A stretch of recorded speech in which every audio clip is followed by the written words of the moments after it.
আসসালামু আলাইকুম। তো আজকে দেশি মুরগি রান্না করব। দেখুন অনেকগুলো চর্বি, দেশি মুরগির চর্বি, আর ফ্রিজ থেকে সঙ্গে সঙ্গে বের করে আনা হয়েছে। আর এত ঠান্ডা, নাড়া যাচ্ছে না।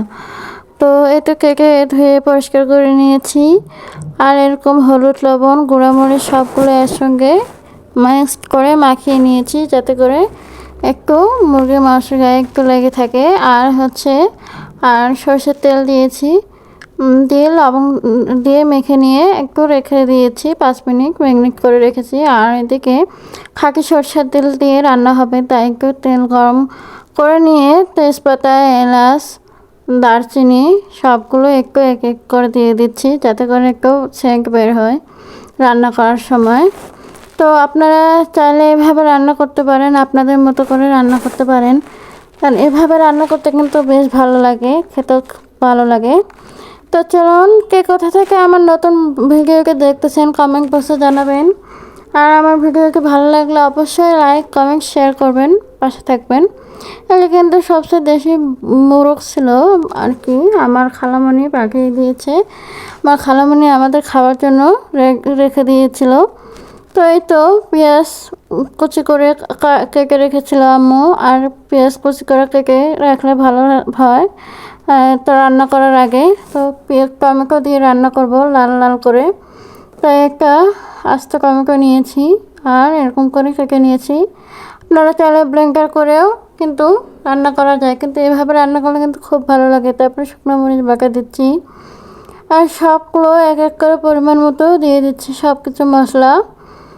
আর আমি এদিকে কষাচ্ছি, আম্মু একদিকে দিয়ে দিচ্ছে। এই যে শুকনো মরিচ বাটা দিয়ে দিচ্ছি অনেকগুলো করে, ঝাল ঝাল হবে খেতে। আর এই তো এই মুরগি মাংসটা আর খেতে কিন্তু দারুণ হয়েছিল। এই দিনটা ছিল মানে শেষ রোজার দিনে আম্মু এটা রান্না করেছিল। আর লোভনীয় খেতে হয়েছিল, লোভনীয় দেখতে হয়েছিল, মাশাআল্লাহ খেতে হয়েছিল, দারুণ হয়েছিল। একটু বলবো কি, গরম ভাতের সাথে কিন্তু এটা জমে যাবে। সবগুলো এভাবে কষিয়ে নিচ্ছে ভালো করে। পরে পরিমাণ মতো আবার লবণ দিয়ে দিল।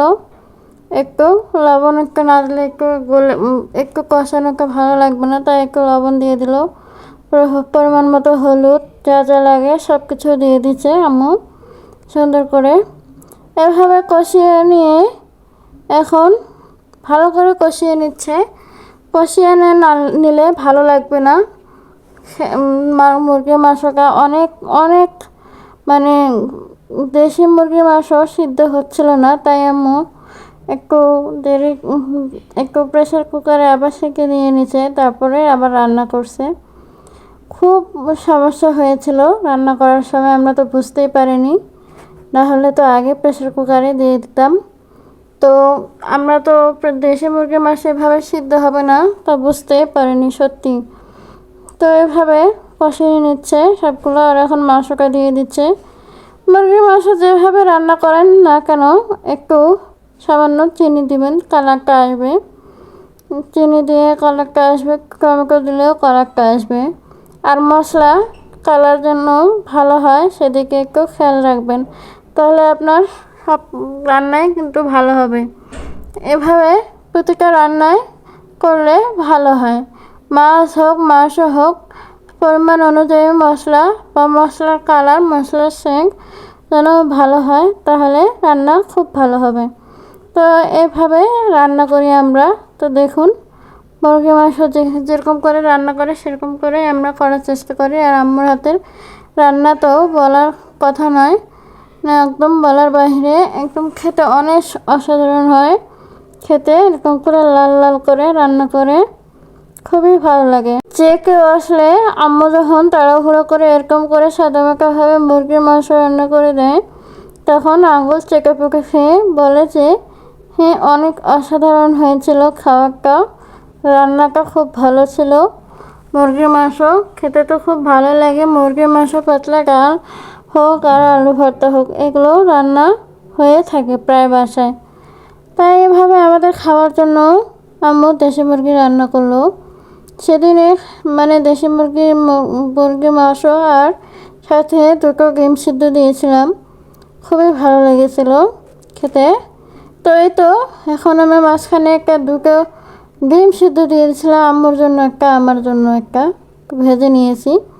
তারপরে প্রায় মাংসটা হয়ে এসেছে, দেখুন কালারটা সুন্দর হয়েছে। আর আলুগুলো দিয়ে দিলাম, আলু দিয়ে দেশি মুরগির মাংস ঝোল করলাম আর দুটো ডিম সিদ্ধ, খুব সুন্দর লাগতেছে তাই না? তো প্রায় হয়ে এসেছে, আলহামদুলিল্লাহ দেখুন অনেক সুন্দর হয়েছে। এই যে আমাদের তরকারি রান্নাটা প্রায় শেষ। তো কেমন লাগলো জানাবেন। আর কে আমাদের মতো কে কে মুরগির মাংস খেতে পছন্দ করেন জানাবেন। মুরগির মাংস এভাবে কে কে রান্না করেন আর আলু দিয়ে খেতে কে কে পছন্দ করেন জানাবেন। তো আমার তরকারিটি হয়ে গেছে, এখন নামিয়ে নিচ্ছি সম্পূর্ণ। আর এই যে বাকিতে ভর্তি একদম তরকারি, একদম উপসে পড়েছে। ধন্যবাদ সবাইকে, ভালো থাকবেন।